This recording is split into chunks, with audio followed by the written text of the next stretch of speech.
Welcome back, folks. In my past videos I talked a lot about the Sony a7R6 that is coming on May 13, 3 p.m. London time, and you can follow the live blogging here on sonyalpha.com. Be there to learn everything about this camera and pre-order it ASAP in order to be the first to get it and not have to wait many months, because I suspect there will be many pre-orders on this exceptional camera. But today I want to talk about 3 more cameras that are rumored to be coming very soon. Some rumors are more likely, some maybe a bit weird, but one of the cameras is the Canon R6 Mark V that is coming and is going to be announced on the same day of the Sony a7R6 next week, May 13. So I think this is a rumor that is likely to be really true. Then there are rumors about a new Nikon compact full-frame camera and also rumors about a wild monochrome OM3 camera. I don't know if this camera actually makes sense to you, but there might be a chance that we're getting this one.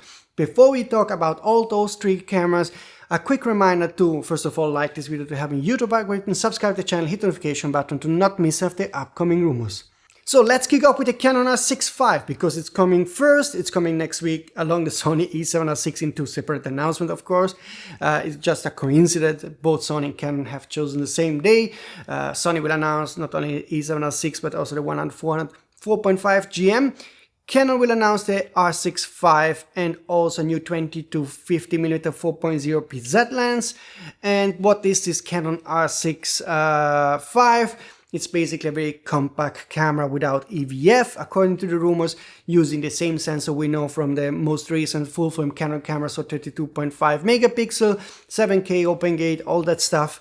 And the pricing should be around 2,500 euro, something like this.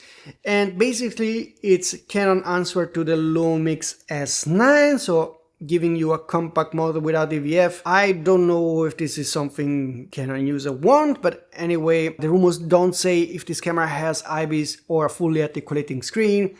The Lumix S9 has IBIS, the Canon maybe doesn't have it. I don't know if it has fully articulating screen. There are no indication about this yet. The pricing will be around 2,500 euro, which is 1,000 euro, more than 1,000 euro, more than what you pay for the Lumix S9.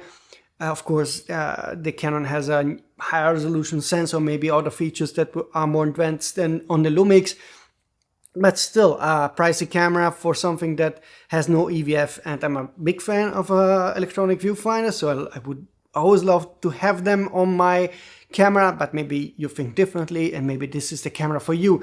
The camera is coming along the lens on the same day, so follow canonbuzz.com if you want to see all the info about that camera and that lens. There are also rumors about a new Nikon camera that also has no EVF, so again compact, again a model that directly competes with the new Canon R6 V and also the Lumix S9. In this case there is no info about what kind of sensor it will use, but there are some wild rumors saying that it has a high resolution sensor, probably no IBIS, no EVF like I said, tilt only OLED screen.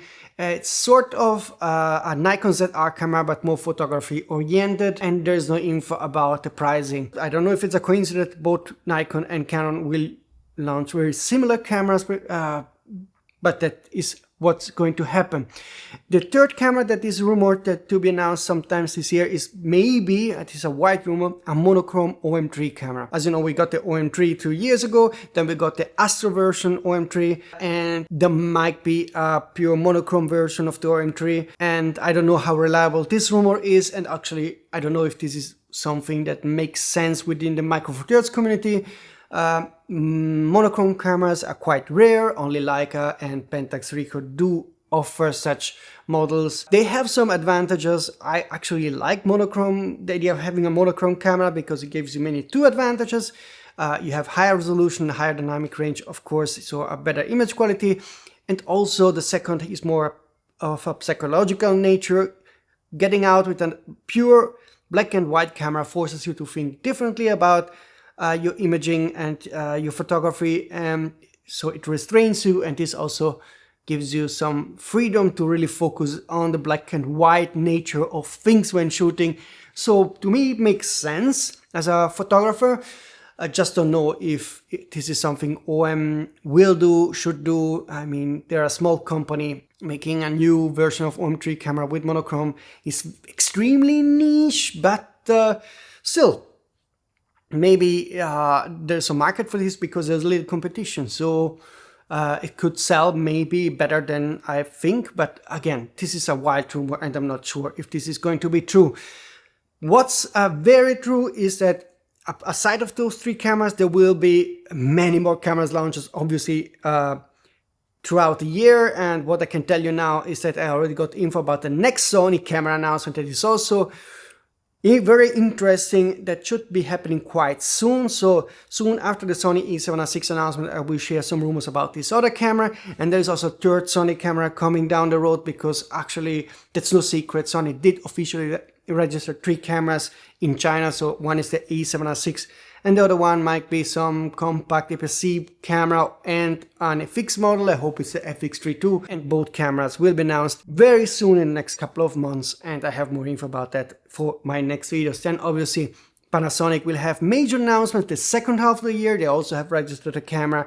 Nikon has also registered more cameras. So after that Nikon Z compact camera, there will be definitely shortly after another camera coming, and Panasonic also has promised to launch some exciting models for their anniversary this year, 25th anniversary. So they will launch probably a new L-mount and a new micro four thirds camera, and obviously the second half of the year Fujifilm will announce the X-T6. Quite a slow year for Fuji if you compare it with the previous year, where they announced 1 camera nearly every month. Now they a bit more relaxed, so the second half of the year seems to be more exciting for Fujifilm users, but also in general for Canon and Nikon users.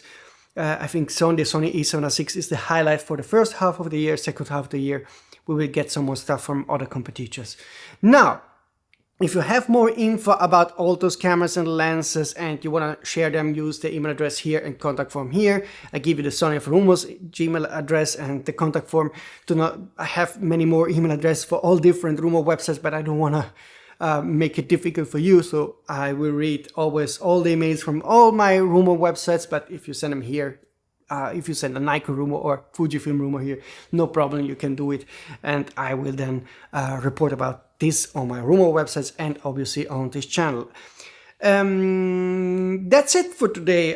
For me personally, for all those none of those cameras sound very exciting to me. Still think that Panasonic Lumix S9 is probably a better choice if all those specs got confirmed. Just simply for the pricing and for the size, for what it gives you. Canon, Nikon so far don't really excite me. I would have loved more to get a Canon vintage kind of camera, but doesn't sound like we are getting one. And also the Nikon is also more like a ZR kind of styled camera for photographers. Not something for me personally interesting, but let me know in the comment system. Okay, folks. That's it for today. I'm working on the last minute Sony a7R6 rumor, so maybe one of the next videos I will share some last minute details. Still didn't have the chance to see the camera, so again, contact me here, drop me an image if you want to show me how the camera looks, and hopefully I see you very soon.